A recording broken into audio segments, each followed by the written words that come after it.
Well, I'm really thrilled, and I was like, I saw the Grammy post whenever that was first announced that morning, when I was at my day job, and I started yelling in the in the office, and everybody was like, "What the hell is going on?" But I was so excited for you. I'm sure they know you well enough by now to in no way be suspicious if you just suddenly start yelling. Yeah. They knew it had something to do with movies, because that's the only thing I ever get excited about. So. Yeah, exactly. Although there is a touch of irony to that, in that this is not actually movies. That's right. Yeah. And that's part of what I want to know about. Well, first of all, about the Grammy thing.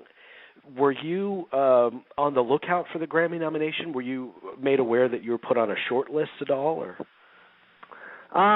I don't know if they do a short list in the same way that the Oscars do, where, if you're in the top 10 or 20 or whatever in the, of like a final round.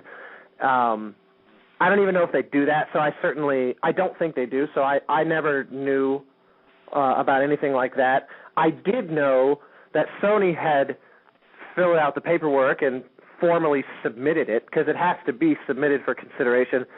Just like with all the other awards, production companies have to submit their scores and whatnot for the Oscars and the Emmys, and Grammys are no different, because it has to go through a process of vetting, to make sure that it's actually eligible, to make sure that it came out within the window that, it needs to have for this particular award, and blah, blah, blah, all that stuff. Yeah. So Sony, it being a PlayStation game, had done that, had submitted it, months and months earlier. And I'm a Grammy voter, so I saw it on the nominating ballot as one of 180 or whatever potential scores that you could nominate. So I knew that it was possible. I didn't really believe it would happen, though. I didn't really think that it stood a chance for a lot of reasons, but chief among them that it's a video game score. And they had never singled out a video game score for nomination before. Correct. That has never happened. The history of it is that about 12 years ago, right around 2000, 99, 2000, the game industry, primarily a composer by the name of Chance Thomas, but with a few others, such as a guy who's very well known among anybody who is into game music, named Tommy Tallarico, who is himself a composer, but also he created a concert tour called Video Games Live, which is hugely popular, and that he tours all around the world with all year round. And Tommy and Chance and a few others lobbied the Recording Academy to get video games included in the soundtrack category, and the wording that the Academy adopted was best score soundtrack album for film, television, or other visual media. And so games, 10 years, or actually 12 years, went by without games ever getting nominated, despite over a decade of eligibility. And within that decade, quite a few amazing scores were written for games, specifically. And yet it was always essentially just film. I'd be curious to look back and see how often television has been nominated, but it's got to be very rare. Last year, they lobbied again, and they got the Academy to change the name to Best Score Soundtrack for Visual Media and put everybody on the same plane. And but again, nothing happened. And then this year was the second year of it being called that. And much to my and presumably everyone else's shock, Journey somehow made it in as the first video game score to ever to get nominated. Was there a time when video game developers began to take music much more seriously as an integral part of the storytelling? Well, the irony being, Grammy acknowledgement notwithstanding, it's been taken seriously in games for a few decades.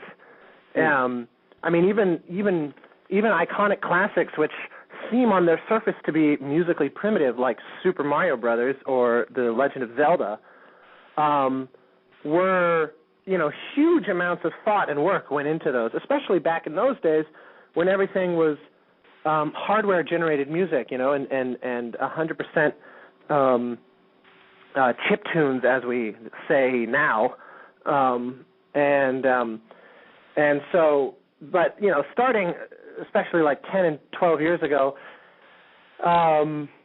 the scores started to become a really, really important part of the production because they started putting real money behind it. And one of the first composers to ever really leverage that is, of course, our dear friend Michael Giacchino, whose career was launched. People kind of have forgotten that now. Now that for over 10 years he's been a celebrated composer for television and film scores primarily. All of that came about because J.J. Abrams was like a Medal of Honor fan or a Call of Duty fan, which is what he had scored with his, at his start. And he was the first person, I think, to ever record an orchestral video game score with a Hollywood orchestra, with the same guys that are recording Jurassic Park and E.T. Michael brought that musicianship into games. So it's been a big deal for people off in the niche world, and I say niche in quotes because the game industry actually makes more money than the film industry each year. But nonetheless, it's still somehow weirdly niche. It's kind of like how Buffy the Vampire Slayer has a huge following, but somehow still a cult thing. Right. This is probably the question that you're asked most often concerning Journey, but what is the difference in process when it comes to, spotting where your music will go or your use of music when it comes to doing video game work? Well, I mean, certainly film and games are different in how you approach them. But even that said, Journey was not like any other game I had worked on either. So it's in no way like a poster child for how one normally scores a game, for a few reasons. Number one, I worked on it forever. I worked on it for 3 years. And so even though games generally have much more forgiving timelines than films, everyone's heard the stories of the crazy turnarounds on films that is a relatively routine thing. Games are almost never like that, but 3 years is exceptional. And the reason for that was because they brought me on the day they started conceptualizing what the game would even be. So that would be, I guess, reason number two why it was such an unusual experience is it would be like if you started not even spotting, but started composing a film score the day a screenwriter developed an elevator pitch for a script he was gonna write. So way earlier than a composer is typically brought in. It was extremely exciting, though, because we would bounce ideas off of each other and let music inform game design ideas from the very beginning. So they would come up with a concept. Maybe someone would then go do some concept art or something like that. Then I'd come up with music, and we're all kind of sort of stewing creative juices way before there's anything that could be like some primitive prototype that a person could actually play, like literally years ahead of that. And but that intensely creative process, or not creative, but collaborative process, really let us go deeper than I'd ever been able to go before. And, I would rewrite the music 5 trillion times. What are the essential aspects of the film or the project that you need to understand and feel before you put those first notes to paper? Sure. In that regard, doing a film and doing a game aren't that different, because it's at least the way I approach them, because it is all about trying to distill what the essence of it is going to be.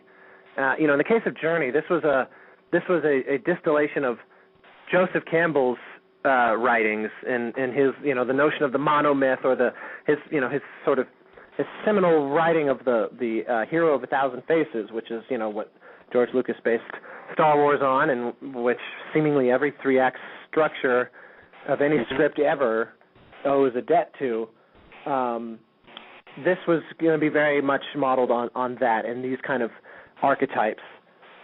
And so, I would have long conversations about that and about the kind of literary background that's drawing from with the game's core designers, and the creative director is a guy named Genova Chen.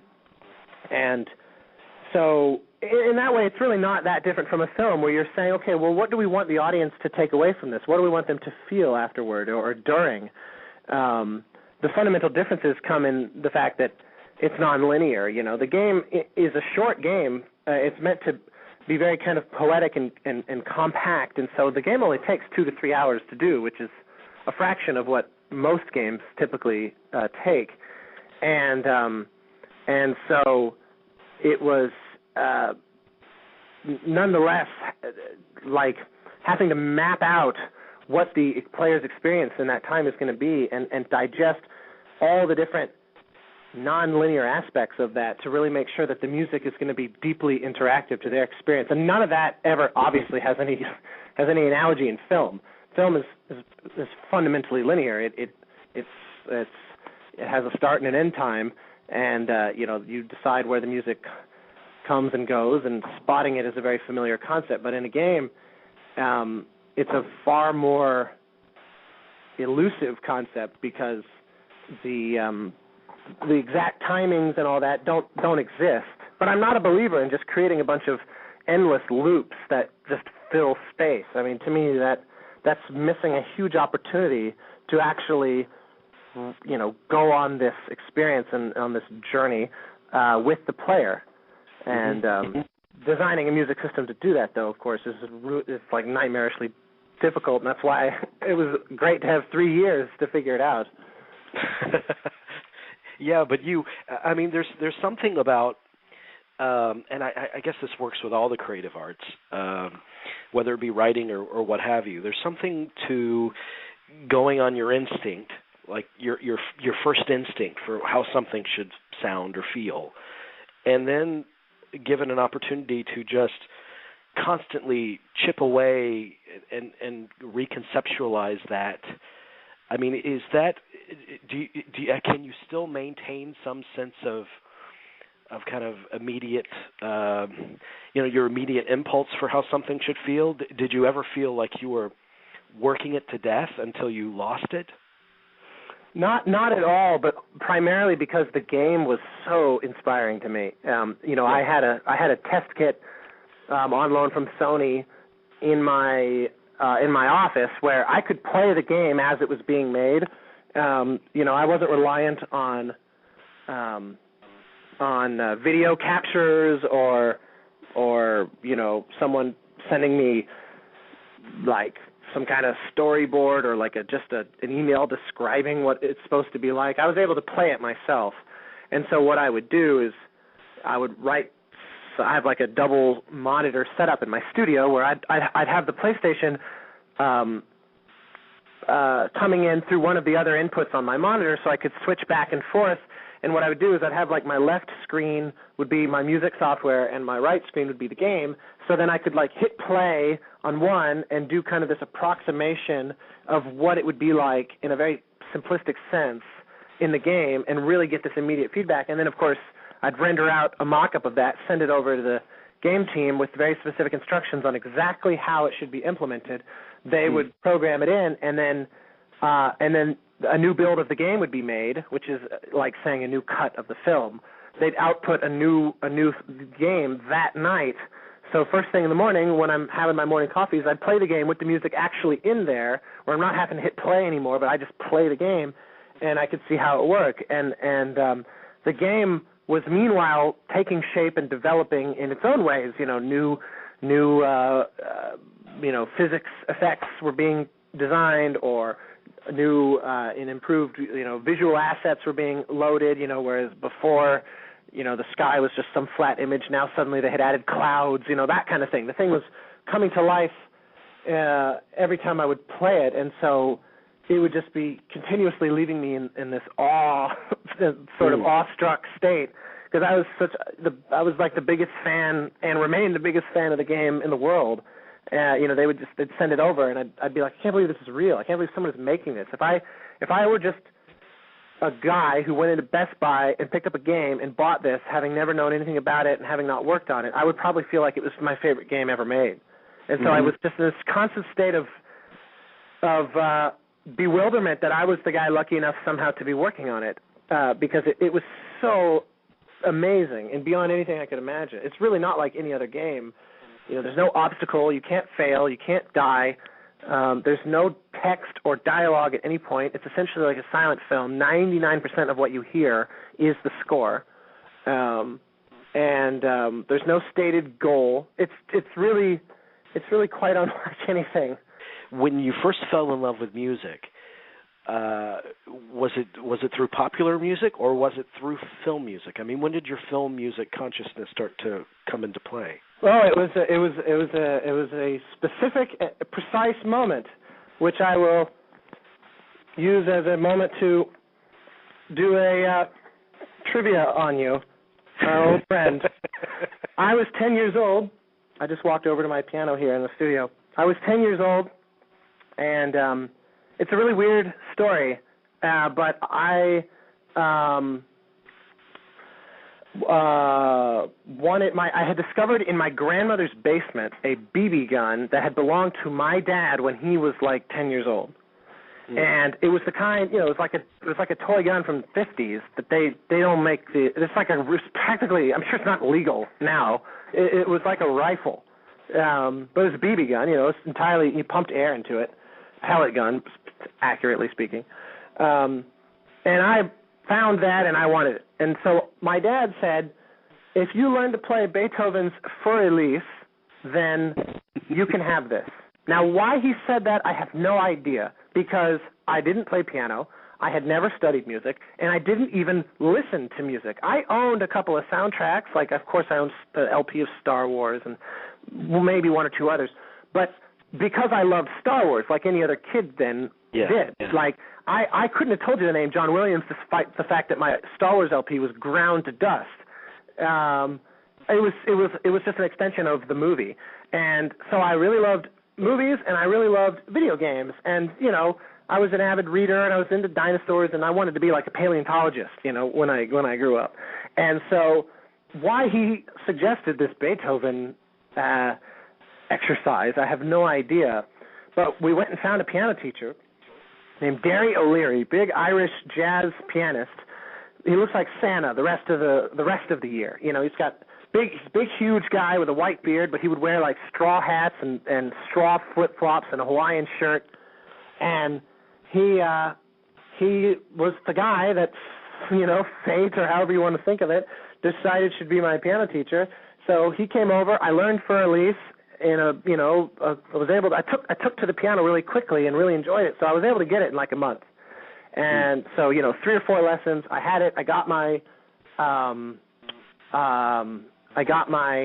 pellet gun. And then this piano teacher, he's never encountered a situation like this. So he's like, well, so are we done, or do you want to keep going, or what do you? And I was like, actually, I really am enjoying this. But here's the thing. I have no idea what to learn. I don't know what else is out there. I've heard of things like pop music and classical music, but I don't really listen to music as a part of my life, so what do you recommend? She said, I'll bring you some music that I love. The next week, he came with a stack of LPs, one of which started like this. Did that come through? Yeah. Dun, dun, dun, dun, dun, dun. It helps if you imagine it as trumpets. Oh, come on, Austin.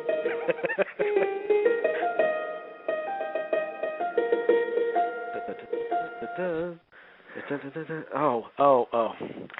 I know what this is. The great master, Jerry Goldsmith. It's a patent And okay. And it's very hard to fake the Echoplex trumpets on the piano, he brought Patton, A Patch of Blue, and Papillon on LP. And he was like, I want to show you the stuff that I love. As it turns out, interestingly enough, his all-time favorite film composer was Leith Stevens, who did the original War of the Worlds and a few other classic 50s sci-fis. He also did The Brave One, which was like the quintessential Marlon Brando film. Yeah. But he's a composer that, is all but forgotten today. But, great 50s sci-fi and jazz composer. But he brought me Jerry Goldsmith, and I couldn't even read music. I had learned Beethoven by rote. So I couldn't even read music, and I wanted to be a composer. And so Jerry Goldsmith was my gateway drug. Except it wasn't a gateway. It's like I started with heroin because Jerry was the best that there was, which is a weird metaphor to draw, I guess. But Jerry was to this day, no one tops Jerry for me. It wasn't like I started with just whatever was out that weekend and was like, this is really great, and then that led to these other things, which led to this eventual appreciation of Jerry. It was like getting struck by lightning, and so that was my Patton and Papillon. I mean, that's and A Patch of Blue, which it was like here was this extremely adventurous and colorful and interesting score of Patton, and there was this lyrical, majestic Papillon,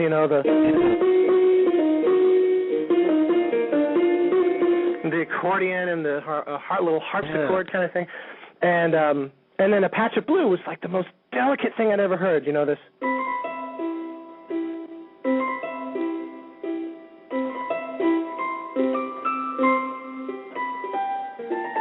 And just solo pianos. Artie Kane playing the piano blew me away. That one guy had written those three things that all seemed so different to me. And ironically, the breadth of Jerry's music is vastly wider than those three represent. But at the time, I was like, I couldn't believe one guy wrote this. I couldn't believe that people wrote music at all. That was just like a mind-blowing concept. You know what, though? I mean, on the topic of Goldsmith, it really was his diversity that made him so special, wasn't it? I mean, the fact that he was so diverse and yet always Jerry. Yeah. He could score a slapstick comedy like Fierce Creatures or Mr. Baseball or any number of Joe Dante, Gremlins or Fill in the Blank, and then turn right around and do something really heartfelt like Rudy, and then do some real vicious, Total Recall, or The Wind and the Lion.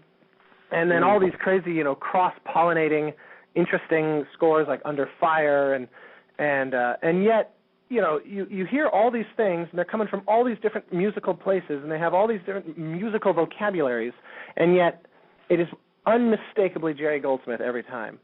And that to me is the real achievement there. Is he didn't lose himself in those experiments.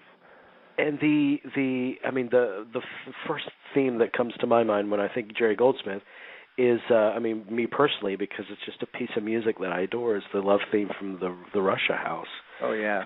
Oh my God! I mean, has anything more beautiful ever been written? It's amazing. And Jerry was a real musician, where he really featuring Branford Marsalis on that score and Mike Lang on piano. Really makes his music is really musician's music in that way. It's you get to really hear a musician be a real artist the way Jerry writes for them. It's not so common these days.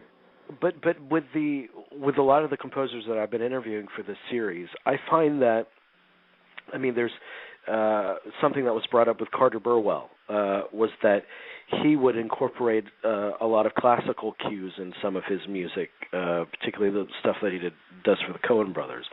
And then a lot of other film composers started out in jazz.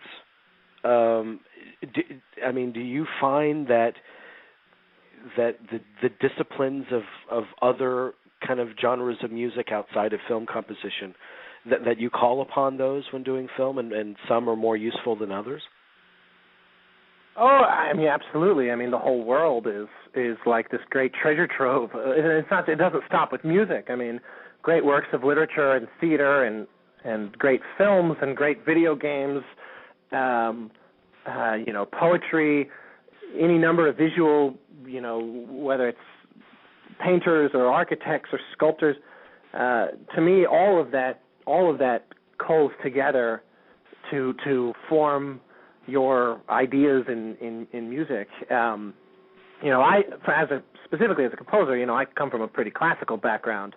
My first piano teacher was a jazz musician, and so I got a lot of experience improvising, and would, like in high school, he would throw gigs my way to play like hotel lobbies and private parties and stuff where, you're a lot of what you're doing is just kind of improvising and dancing around standard tunes and stuff and just kind of elaborating and embellishing them. And so I have part of that in me, though I think of myself as a pretty classical composer and conductor.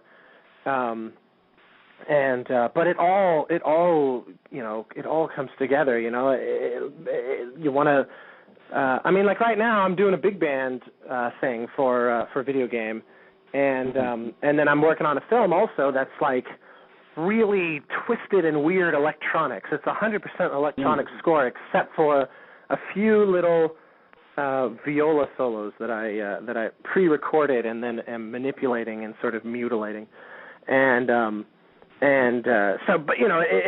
it's all at the end of the day, it all has to be music. My favorite composers have tended to come from classical backgrounds, like Jerry Goldsmith, like John Williams.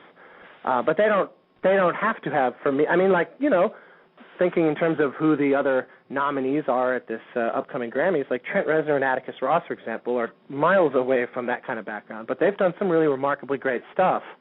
I thought Atticus Ross's score to Book of Eli was excellent. Oh, it's beautiful. Yeah, that is an incredible score. But there's nothing classical about that in the slightest. But those people that you're talking about with Williams and Goldsmith and all the legends, I mean, their film music is very thematic. It's theme heavy. So there's something to latch onto and be swept up by. Are you troubled by the kind of music as an extension of sound effects kind of thing that's going on a lot of times now in film? I'm troubled, no, because I don't think that there's some universal right and wrong that I would therefore be upset from deviating from. So, no, my heart definitely lies with Jerry Goldsmith and John Williams and John Barry, but I do love The Social Network and another score that is not traditionally thematic in the way a John Williams score might be, but which I think is like one of the standout scores of the past decade is The Bourne Identity, and that's not drawing on the you don't whistle the theme to The Bourne Identity. I mean, there is one there. There's actually two, at least, in all three scores, but it's of a far more subtle nature than something which draws on songwriter convention, the way John Williams' themes or somebody else or John Barry's themes do. And so to me, it's really, this is why I think Jerry Goldsmith is also amazing, because Jerry wrote plenty of themes that you could never sing, Planet of the Apes, I mean, most famous. Yeah, exactly. I mean, Planet of the Apes is one of the greatest, contributions to culture any composer has ever made. Mm-hmm. It's pretty tuneless. And he wrote a bunch of scores. I mean, Alien is no different. And, Total Recall, for all its acclaim, there isn't really a theme there in the same way as, Star Trek. Everyone knows the theme of Star Trek, but who can tell you, the theme to Total Recall? It's, the number of people who can answer that question drops off by about 10 million. And so, to me, it's really a matter of assessing what's right for the project, for for the task at hand. John Williams has himself not always written Spielberg-type scores that are super melody-driven. Certainly even Images, which is about as avant-garde as Williams gets, actually does have a theme in it. It's used extremely sparingly, but there is a classic Williamsy theme in there. So he's, a bit unusual, but to me, if you're asking what will I most likely put in my car to listen to, is it going to be, Howard Shore's score to Hugo, or is it going to be The Dark Knight Rises? I'm probably going to, I would value listening to both, but as far as if I'm going on a road trip and it's just pure pleasure listening and not in any way kind of professional listening, I'm going to probably reach for Hugo. I'll just 2 more quick questions, and then I'll let you go. I mean, you're thank you so much. But there's always time for you, man. I'm honestly, I never have more fun than when I'm talking to you guys. So.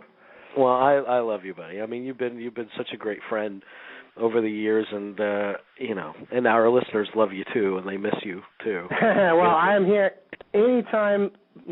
Sunrise, sunset.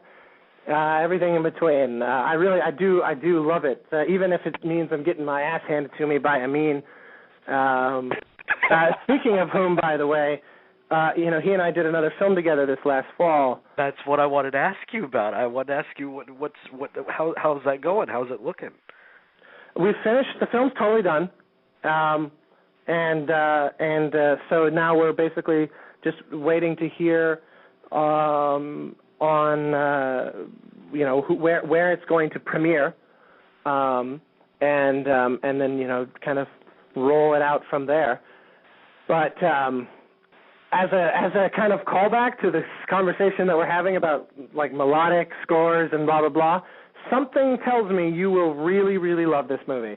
It is the most old Hollywood Chaplin-esque sort of thing I've ever done. I mean, if you like Captain Abu Ghraib, that's nothing compared to this in terms of how, in terms of the kind of score that it is. I mean, Abu Ghraib is actually quite subtle compared to this. This movie, it's not a silent film or anything, and unlike Captain Abu Ghraib, it's in English, all shot in Los Angeles. So it's technically his first American film. And it's also a comedy, which is, very different from Abu Ghraib, but it's like a Chaplin comedy where it's got a real powerful heart to it, even though it's ridiculous and extremely silly.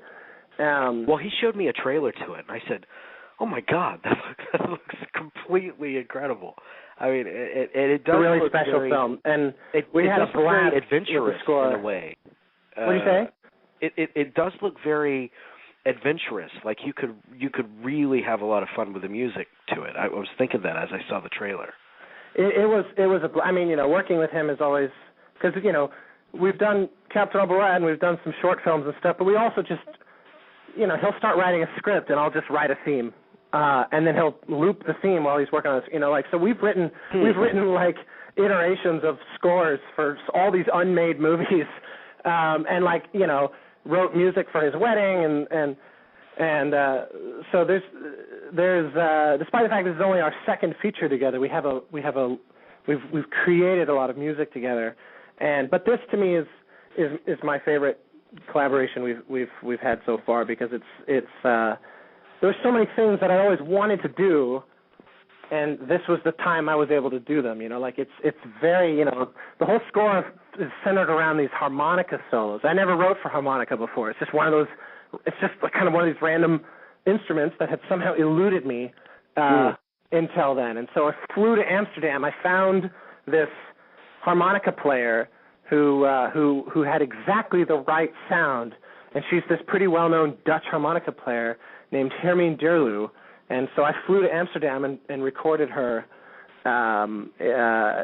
one-on-one for the film. And then there's all these classical guitar solos, and got Scott Tennant, who's like this Grammy-winning. He's probably the top 5 or 6 classical guitarists in the world. He's a founding member of the LA Guitar Quartet, and truly, you ask anybody who's hip to the who's who of classical guitar, and they'll all know who he is. He's a unbelievably amazing musician, and prominently featured in this score as well, doing all these really, like aggressive tangos and stuff. And wow. It was just such a blast. I can't wait to send it over to you, and we'll have to come back and bring Amin and play some. Absolutely. You both are going to come back on as soon as he's ready to start promoting that, because it looks incredible, and I can't wait to see. And you're in it. You have a cameo in it, right? God. I'm never gonna escape that. It's funny, when I agreed to be in the film, I don't think I actually considered the fact that I would then end up being in the movie, and it wasn't just a fun day on set, but it was actually going to be like actually in the film. I don't think my brain quite made the connection, because now I find the movie unwatchable with an audience. We've done a few private screenings, and it's like I sit there in dread waiting for that moment when I enter the scene, and it's like I breathe this huge sigh of relief when the scene finally ends and I can move forward with the movie. It's really I'm sure you're great, man. It's really very funny. It's a really weird. It's like the movie is almost like if David Lynch and Woody Allen were to team up and make a film, because it has some really weird stuff in it, and probably chiefly my cameo, absent of the fact that it's me. It is a weird cameo, or a weird scene. Like, the character that I am is a bizarre moment. And so the movie's full of things like that, but it's really quite funny.